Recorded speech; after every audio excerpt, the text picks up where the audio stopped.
ಮೊದಲು ಯೋಚಿಸುವುದಕ್ಕೆ ತೊಡಗಿದ್ದಕ್ಕೆ ಕಾರಣವಿದೆ. ನಿಜವಾಗಿಯೂ ಸರ್ವಸಮರ್ಥತೆಯಿಂದ ಮಾಡುವ ಎಲ್ಲ ಕೃತ್ಯಗಳು ನನಗೆ ಆಟ. ಆದರೆ ಲೋಕಮುಖದಲ್ಲೇ ಆ ಆಟ ಪ್ರಕಟವಾಗುವಾಗ ಅದೊಂದು ಪಾಠವೂ ಆಗಬೇಕು ಎಂಬ ಸದಾಶಯ ನನಗುಂಟು.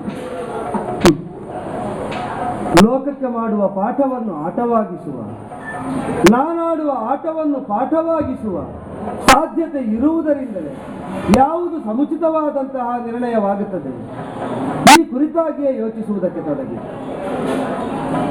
ಹೇಗೆ ಪ್ರವೃತ್ತಳಾದರೆ ಮುಂದಿನ ಜನಪದಕ್ಕೆ ಅದೊಂದು ಮಾರ್ಗದರ್ಶಕವಾಗುತ್ತದೆ. ಈ ನೆಲೆಯಿಂದ ಯೋಚಿಸುವಾಗ ಮನುಜರ ಬಳಿಗೆ ಸಾರಿ ಕೊಲ್ಲುವುದು ಅಸಾಧ್ಯ.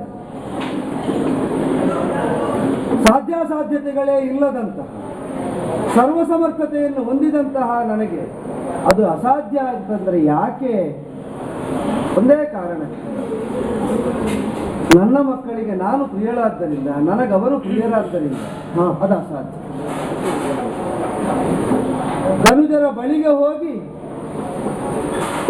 ಪ್ರಖರವಾದ ಪ್ರಭೆಯೊಂದು ಹಿತಸಾಧ್ಯತೆಯನ್ನು ಹೊಂದಿದಂತಹ ಅಕ್ಷಿಪಟಲವನ್ನು ಕುರುಡಾಗಿಸುವಂತೆ ಅವರ ದೃಷ್ಟಿಕೋನವನ್ನು, ಅವರ ಮಾರ್ಗವನ್ನು ನಿರೋಧಿಸಬಹುದು.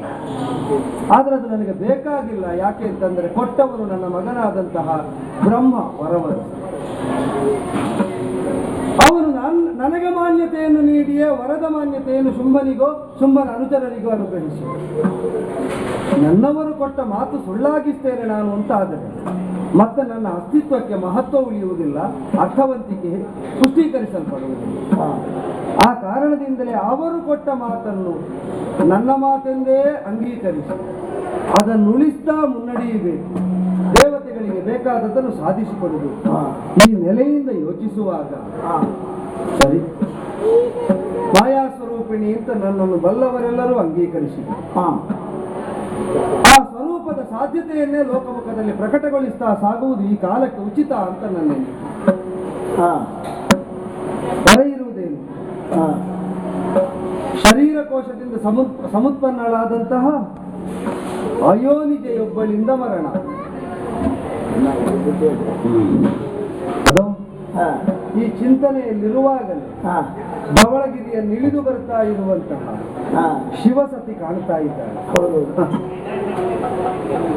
ನಾನೇ ಅವಳ ಒಳಗನ್ನು ಹೊತ್ತು ಅವಳ ಶರೀರಕೋಶದಿಂದಲೇ ಪ್ರಕಟಗೊಂಡು ಕಣಕಾಲದಲ್ಲಿ ಅವರನ್ನು ಗಮನಿಸ್ತಾ ಇದ್ದವಳೆಲ್ಲ ಒಮ್ಮಿಂದೊಮ್ಮೆಗೆ ಕಪ್ಪಿಟ್ಟಂತಹ ಕಪ್ಪಾದಂತಹ ಅವಳನ್ನು ಕಂಡು ಕಾಲಿ ಕಾಲಿ ಅಂತ ಕರೆಯುವುದಕ್ಕೆ ತೊಡಗಿದೆ.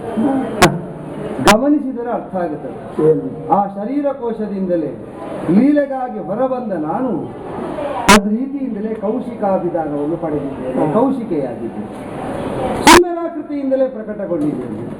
ಇದರ ಉದ್ದೇಶ ಮೋಹದ ಬಲೆಗೆ ಧನುಜರನ್ನು ಸಿಲುಕಿಸಿ ನನ್ನೆಡೆಗೆ ಸೆಳೆದು ನನ್ನ ಕಾರ್ಯಸಾಧನೆಯನ್ನು ಮಾಡುವುದು. ಅದಕ್ಕಾಗಿ ಕದಂಬ ಕಾಂತಾರವನ್ನೇ ನಿವಾಸ ಸ್ಥಾನವಾಗಿ ತಾತ್ಕಾಲಿಕವಾಗಿ ಅಂಗೀಕರಿಸಿದ್ದ. ಹಾಗೆ ಅಂತ ಕದಂಬ ಕಾಂತಾರದಲ್ಲಿ ಕೌಶಿಕೆಯಾಗಿ ನಾನು ಇದ್ದೇನೆ ಅಂತ ಹೊರ ಜಗತ್ತಿಗೆ ಪ್ರಕಟಗೊಳ್ಳಬೇಕಾದರೆ ನಾನು ಪ್ರಭೆಯ ಮೂಲವಾಗಿದೆ. ಅದಕ್ಕಾಗಿ